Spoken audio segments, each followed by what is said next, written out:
प्रियंका गांधी ने भी धर्मेंद्र जी के निधन पर शोक व्यक्त किया। धर्मेंद्र जी का जाना कला जगत के लिए बड़ी क्षति है, राहुल गांधी ने लिखा, और उनके अद्वितीय योगदान को हमेशा याद रखा जाएगा।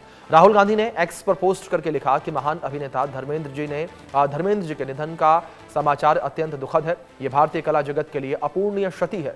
सिनेमा में लगभग 7 दशकों के उनके अद्वितीय योगदान को हमेशा सम्मान और मोहब्बत के साथ देखा जाएगा, याद रखा जाएगा। उन्होंने कहा कि धर्मेंद्र जी को अपनी भावभीनी श्रद्धांजलि अर्पित करता हूं। इस दुख की घड़ी में मेरी संवेदनाएं उनके शोकाकुल परिवार, मित्रों और प्रशंसकों के साथ है।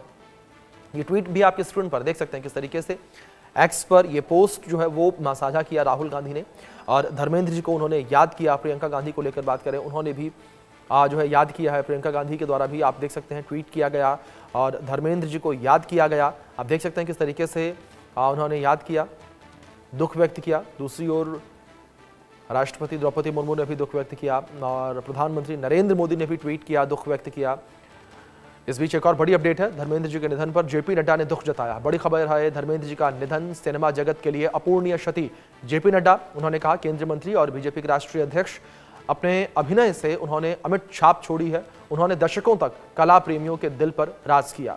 ये लिखा है जेपी नड्डा ने। बड़ी खबर है जिस बीच निकलकर सामने आ रही है, और पूरा देश कह सकते हैं कि आज इस वक्त धर्मेंद्र जी को याद कर रहा है, न केवल फिल्म जगत, क्योंकि एक बड़ी क्षति इसे कहा जा रहा है। और धर्मेंद्र जी बीजेपी से सांसद भी रहे हैं और एक उन्होंने बड़ी छाप, 7 दशक का उनका लंबा करियर था। और अगर बात करें कि उम्र के अंतिम पड़ाव तक भी उन्होंने फिल्में की हैं, क्योंकि जो उनकी सेहत है उसको लेकर बार बार जिक्र किया जा रहा है, क्योंकि सेहत को लेकर हमेशा से वो कॉन्शियस रहते थे। हमेशा वो कहते थे कि अपनी सेहत का आप ख्याल रखें, और यही कारण है कि 89 साल की उम्र तक उन्होंने बड़े पर्दे पर काम किया और बड़े पर्दे से वो अलग नहीं हुए। उनके मृत्यु के बाद भी करीब 1 महीने के बाद 25 दिसंबर को उनकी अंतिम फिल्म 21 जो है वो बड़े पर्दे पर रिलीज होगी। इस बात से आप साफ तौर पर अंदेशा लगा सकते हैं कि उनका स्वास्थ्य कितना बेहतर था। मेरे वरिष्ठ सहयोगी उदय प्रताप जी लगातार मेरे साथ बने हुए हैं, लगातार हम बातचीत कर रहे हैं। उदय जी, अभी इससे पहले भी ऑफ द कैमरा भी जब हम बातचीत कर रहे थे, आपने जिक्र किया था कि कैसे जो है उनकी सेहत को लेकर, उनकी खूबसूरती को लेकर, उनके लुक्स को लेकर बातचीत हो रही थी। जब आपने देखा कि किस तरीके से अचानक से आपके सामने जब कॉफी विद करण का वो शो आ गया था, वो एपिसोड आ गया था। बिल्कुल, यही आप देखिए कि कितने अजीब इत्तेफाक हो रहे हैं कि आज ही सुबह उनकी जो आखिरी फिल्म का फर्स्ट लुक है, पोस्टर जो है वो सामने आता है। धर्म जी को हम देखते हैं, उनका एक वॉइस नोट भी जारी किया जाता है जिसमें एक डायलॉग निकल के आता है सामने। ये सोशल मीडिया के माध्यम से हम लोगों ने आज सुबह ही देखा, और आज ही धर्म जी चले गए हमारे बीच। आज हम देख रहे हैं इसी साल शोले फिल्म की भी 50वीं सालगिरह मनाई जा रही है, और इसी साल 50 साल जब पूरे हुए हैं शोले के रिलीज के, उसी साल में जय और वीरू के जोड़ी जो है वो टूट गई है। धर्म जी चले गए हैं हमारे बीच से। और कल ही रात इत्तेफाक से मैं सोने से पहले एक एपिसोड देख रहा था, पुराना एपिसोड अचानक आ गया मेरे टीवी पर, कॉफी विद करण का। और इस एपिसोड में कौन थे? हेमा मालिनी थी, ईशा देओल थी और जया बच्चन थी। उसमें जिक्र कर रहे हैं धर्म जी के बारे में। करण जौहर ने पूछा धर्मेंद्र के प्रति आपकी भावनाएं कैसे पैदा हुई, क्या सबसे पहले प्रेम आपको कब हुआ? हेमा जी से सवाल था। हेमा जी ने बताया अभिषेक कि सबसे पहले उन्होंने उनको एक फिल्म प्रीमियर पे देखा था, धर्मेंद्र को एक फिल्म प्रीमियर पे देखा था, शायद फिल्म आसमान कुछ का जिक्र किया था हेमा जी ने, और कहता तभी से ही मैंने कहा कि अरे कितना हैंडसम है ये। और फिर उन्होंने कुछ फिल्में साथ की, वहाँ उनका जो प्रेम का ये सिलसिला है वो जारी किया। सीता और गीता, शोले जैसे फिल्मों में धर्म जी और हेमा जी साथ में देखे गए हैं। और जया बच्चन को भी पूछा गया कि आपका क्या नज़रिया था धर्मेंद्र के गुड लुक्स के बारे में, तो उन्होंने कहा भाई मैं तो चाहती थी कि मुझे बसंती बनाया जाए, मैं बसंती के रूप में अगर आती तो शायद मैं ही धर्मेंद्र की पत्नी बन जाती। उन्होंने लाइटर नोट पे कहा। और उन्होंने कहा जब पहली बार उन्होंने धर्मेंद्र जी को देखा अभिषेक, तो उन्होंने कहा वो सोफे के पीछे छिप गए। कहते इतनी इतना गुड लुकिंग आदमी, कहते हो कैसे सकता है?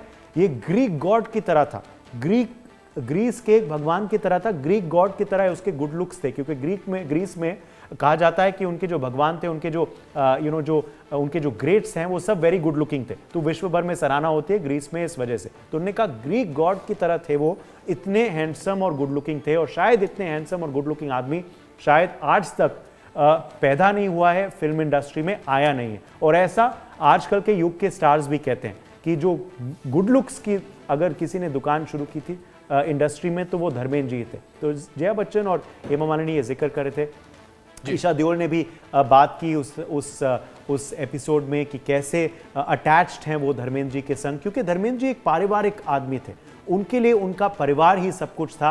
अपने में जो संदेश दिखाया गया है अभिषेक, वो कहीं ना कहीं जीवन का भी संदेश था धर्म जी के लिए कि फैमिली अबव एवरीथिंग, परिवार ही सबसे ज्यादा अटूट है। चीजें आती हैं, चीजें जाती हैं, मगर परिवार आपका साथ हमेशा देता है। और इस वजह से ये जो बॉन्ड दिखाया गया था फिल्म में सनी, बॉबी और धर्म जी के बीच में, वो कहीं ना कहीं असल जिंदगी में भी था बॉन्ड देओल परिवार का। और इस वजह से देओल परिवार में कितना घम, कितनी मायूसी छाई हुई थी, हम देख रहे थे। क्योंकि जब धर्म जी अस्पताल में थे तो सनी, बॉबी उनको रोज प्रतिदिन मिलने पहुंचते थे और हम देखते थे उनके चेहरे पे कितनी मायूसी थी, कितना घम था, कि बस दुआ कर रहे थे कि उनके पिता जो हैं वो ठीक हो जाए। 90वां जन्मदिन उनका होने वाला था, 90 इयर्स के होने वाले थे धर्म जी। बस कुछ ही 10 दिन में 9 दिसंबर को उनका जन्मदिन था। अगले महीने उनकी फिल्म की भी रिलीज थी। सब दुआ कर रहे थे कि धर्म जी ठीक हो जाए। जब अस्पताल से छुट्टी हुई थी तो कुछ लोगों ने राहत की सांस जरूर ली थी, मगर फिर भी धर्म जी पूरी तरह से स्वस्थ नहीं हुए थे।